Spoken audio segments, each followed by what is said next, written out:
Olá a todos, graça e paz. Hoje é quinta-feira, dia 11 de fevereiro, e eu convido você mais uma vez a termos este nosso tempo semanal de meditação acerca da Palavra de Deus. Hoje o texto que nós vamos usar como base para a nossa reflexão está lá no Evangelho de Mateus. Então, se você quiser, você pode abrir a sua Bíblia ou acessar a sua Bíblia.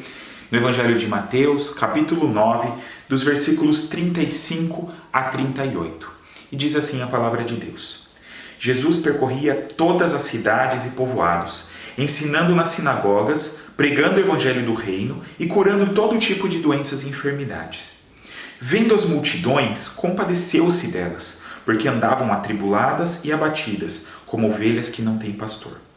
Então disse a seus discípulos: Na verdade, a colheita é grande, mas os trabalhadores são poucos. Rogai ao Senhor da colheita que mande trabalhadores para a sua colheita. Logo no primeiro versículo que nós lemos, o versículo 35, nós encontramos um resumo de como se dava o ministério de Jesus. Jesus teve um ministério de cerca de 3 anos e meio, e aqui nós temos uma boa referência que resume muito bem aquilo que nós encontramos nos evangelhos. O texto diz que Jesus percorria as cidades e povoados e ele fazia algumas coisas nesse seu trajeto. Primeiro, ele ensinava as pessoas. O texto diz que ele ensinava nas sinagogas. As sinagogas eram um lugar importante de reunião do povo para aprender sobre as Escrituras, e Jesus aproveitava esse contexto para trazer os seus ensinos. Mas nós sabemos que Jesus ensinava também em outros lugares. Onde ele estava, ele aproveitava para ensinar nas casas, nas ruas, onde ele estava. Também o texto diz que Jesus pregava o evangelho do reino. Essa é uma questão muito importante do seu ministério, anunciar a nova realidade que Jesus mesmo estava trazendo a este mundo para as pessoas. Então, logo no início dos evangelhos, nós temos a informação de que Jesus começou a pregar dizendo: arrependei-vos, pois é chegado o reino de Deus. Uma nova realidade é chegada e as pessoas, então, devem adequar as suas vidas, terem as suas vidas transformadas por essa nova realidade. E o texto ainda diz que Jesus também curava todo tipo de doenças e enfermidades. Então Jesus tinha essa disposição em ajudar as pessoas nas suas necessidades, e com isso também ele demonstrava o seu poder, que ele não era mais um profeta qualquer ou um líder qualquer que estava trazendo ensinamentos para as pessoas, mas que ele era o próprio Filho de Deus vindo a este mundo e demonstrava isso através dos seus sinais, através dos milagres que ele operava. Mas os principais destaques que eu gostaria de trazer para nós nessa reflexão começam ali no versículo 36, que diz que Jesus, vendo as multidões, compadeceu-se delas, porque andavam atribuladas e abatidas, como ovelhas que não têm pastor. Me chama muita atenção no relato dos evangelhos essa sensibilidade que Jesus tinha e essa capacidade que ele tinha de enxergar para além da superfície e perceber a realidade das pessoas. O texto diz aqui que Jesus vê as multidões e ele se compadece delas. Então não era apenas um olhar comum. Puxa vida, aqui há uma multidão, um grupo de pessoas. Não, Jesus olha para o coração dessas pessoas, para a realidade dessas pessoas. E isso faz com que ele então se incomode e se compadeça com essa situação.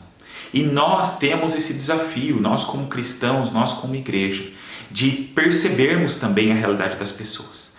Porque muitas vezes nós caminhamos tão ocupados com nós mesmos, com as nossas demandas, com as nossas necessidades, com os nossos planos, e não temos essa sensibilidade ou essa percepção da realidade das outras pessoas. Então muitas vezes convivemos com pessoas ou cruzamos com pessoas no nosso dia a dia que necessitam de ajuda, que Deus quer que nós sejamos a resposta dele para a vida delas, ou que nós levemos a sua palavra e sejamos fonte de consolo e de apoio e de ajuda para essas pessoas. Mas muitas vezes nós não fazemos isso porque nós sequer percebemos essa realidade. Então esse texto nos chama a atenção para isso, que nós precisamos olhar para além da realidade superficial, para além das aparências e perceber as necessidades. Eu creio que se nós fizermos isso, se nós buscarmos ter esse olhar mais apurado, mais sensível, nós vamos chegar à mesma conclusão que Jesus. Porque o texto diz que Jesus se compadece das pessoas porque elas andavam atribuladas e abatidas, como ovelhas que não têm pastor. E eu creio que nós chegaremos à mesma conclusão ao olharmos ao nosso redor, porque essa é a realidade das pessoas. As pessoas, mais do que nunca talvez, estão atribuladas e abatidas, e estão caminhando sem saber para onde, sem saber de que forma devem fazer, porque na maioria das vezes estão buscando em outras fontes a orientação para suas vidas e estão completamente perdidas. Então, se nós não tivermos esse olhar apurado, sensível, se nós não tivermos a disposição dentro de nós de olhar para além das aparências, nós nunca seremos realmente relevantes. A nossa vida não fará a diferença que deve fazer, que Deus nos convoca a fazer. Porque essa realidade não vai nos incomodar e não vai nos fazer ter compaixão como Jesus tem. E essa percepção de Jesus faz com que ele então fale com os seus discípulos e instrua eles a terem uma atitude diante de Deus. O versículo 37 diz: Então disse a seus discípulos: Na verdade, a colheita é grande, mas os trabalhadores são poucos. E no 38, rogai ao Senhor da colheita que mande trabalhadores para a sua colheita. Jesus, então, faz os seus discípulos perceberem que as demandas ao nosso redor são muito grandes. Tem muitos problemas nesse mundo, as pessoas passam por situações tão complicadas e a demanda, então, de trabalho no reino de Deus, ela é muito grande. Isso nos aponta para a urgência de nos envolvermos com a obra desse reino, de nos envolvermos nesse projeto, de fazer como Jesus, de ensinar as pessoas, de anunciar o reino de Deus, de ajudar as pessoas nas suas necessidades. E Jesus recorre aqui a uma realidade que era muito natural para aquelas pessoas, para explicar aquilo que ele está querendo ensinar. Então ele usa a figura do campo, de uma plantação e mais especificamente do momento da colheita. Temos que nos lembrar que naquela época era muito diferente de hoje. Hoje nós temos muito mais recursos, equipamentos que são utilizados. Então grandes áreas de produção são cultivadas e depois é feita a colheita com o trabalho de pouquíssimas pessoas. Mas na época não era assim. Na época era necessário o trabalho de muitas pessoas para cultivar uma área muito menor. E especialmente no momento da colheita, quando a colheita estava pronta, estava madura, quando os campos estavam prontos para serem colhidos. Muitas pessoas eram convocadas para realizar esse trabalho e para que o produto da terra então não fosse perdido. E Jesus então utiliza essa figura para demonstrar a realidade da urgência de nos envolvermos no trabalho do reino de Deus. Existe muito trabalho a ser feito, existem muitas pessoas para serem alcançadas, a colheita é muito grande, mas poucos são os trabalhadores, poucos são aqueles que se dispõem a se envolver nesse trabalho. Poucos são aqueles que já tiveram seus olhos abertos e que, como falamos, têm então essa sensibilidade e percebem a realidade ao seu redor e se dispõem a ser resposta de Deus na vida das pessoas. E Jesus então diz para os seus discípulos que eles deveriam rogar a Deus, rogar ao Senhor da colheita que mande mais trabalhadores. Nós precisamos entender que aqui os discípulos eram aqueles que já estavam envolvidos nesse trabalho.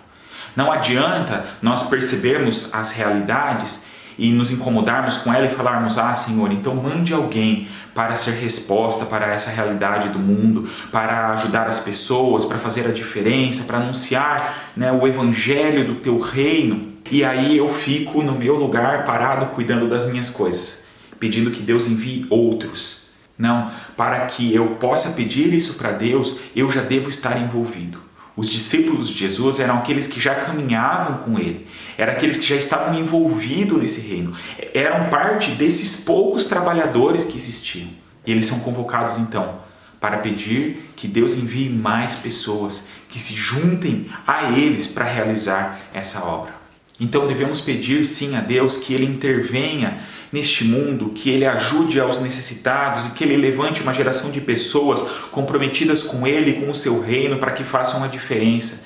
Mas para isso nós precisamos primeiramente estarmos envolvidos. E aí Deus vai usar também as nossas próprias vidas, como usou a vida dos discípulos, para alcançar outras pessoas que venham a se envolver conosco nesse projeto. E nós precisamos então ter a consciência dessa necessidade e da urgência que há nisso.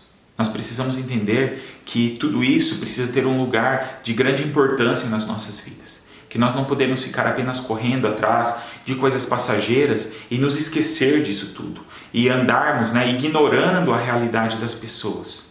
Então o meu desejo, a minha oração é que Deus nos ajude nesses desafios, que Ele nos desperte primeiramente a essa realidade, que Ele nos incomode com as situações tristes, precárias que as pessoas vivem em todos os sentidos, especialmente na sua vida espiritual, especialmente pelo fato de estarem afastadas de Deus, e estarem na miséria por conta disso, estarem abatidas, estarem atribuladas, sem saber para onde ir como ovelhas que não têm pastor. E que nós então nos levantemos como resposta. Que nós primeiramente sejamos resposta dessa oração que Jesus orienta os seus discípulos a fazerem. Que Deus nos levante como trabalhadores para a sua colheita. E que aí nós também façamos esse mesmo pedido a Deus que Jesus nos ensina. Senhor, mande mais trabalhadores, para que juntos nós possamos fazer essa obra e cumprir os propósitos que Deus tem para a nossa vida. E eu convido você a orar comigo neste momento. Nosso Deus, nós queremos mais uma vez agradecer ao Senhor pelo Teu amor, porque um dia o Senhor olhou para as nossas necessidades e nos alcançou com o Seu amor. E o Senhor usou os Seus meios, os Seus recursos para fazer isso. A vida de cada um de nós e a história de cada um de nós é diferente, mas o Senhor já nos alcançou com o Seu amor. E nós somos, ó Deus, lembrados nesse texto que lemos, que o Senhor quer também então nos usar para alcançar a vida de outras pessoas. Mas para isso, ó Deus, vimos que precisamos ter esse mesmo olhar, essa mesma visão que Jesus tinha desenvolvido nas nossas vidas. Precisamos, ó Deus, olhar para além das aparências e perceber que as pessoas precisam de uma intervenção e que muitas vezes, ó Deus, o Senhor quer que nós sejamos a resposta do Senhor para a vida dessas pessoas. Então pedimos, ó Deus, que o Senhor nos dê essa sensibilidade, nos dê, ó Deus, esse compromisso com o Teu reino, com essa colheita, ó Deus, que o Senhor quer fazer na vida das pessoas. Que o Senhor nos levante, ó Deus, para sermos esses trabalhadores. E pedimos, ó Deus, também, como Jesus nos ensina nesse texto, que o Senhor mande mais trabalhadores, que o Senhor levante, ó Deus, pessoas, que o Senhor levante a Tua igreja, que muitas vezes está adormecida, está indiferente, ó Deus, para que se levante e, de fato, ó Deus, se envolva com esse trabalho que o Senhor nos convoca. Nos ajuda, ó Deus, porque sabemos que sozinhos não faremos isso. Sabemos, ó Deus, que somos muito tentados a olhar apenas para nós mesmos, a sermos egoístas, ó Deus, e a querermos cuidar apenas das nossas vidas e das nossas realidades e dos nossos projetos. Mas pedimos que o Senhor nos ajude, ó Deus, e nos levante para sermos, ó Deus, instrumentos nas Tuas mãos para alcançar a vida das outras pessoas. Tudo isso, ó Deus, nós Te pedimos e oramos com gratidão nos nossos corações e oramos no nome do nosso Senhor Jesus. Amém. Que Deus nos desperte a cada dia e nos capacite para sermos agentes de colheita do reino dele. Que Deus abençoe ricamente a você e a sua família. Um grande abraço e até o próximo vídeo.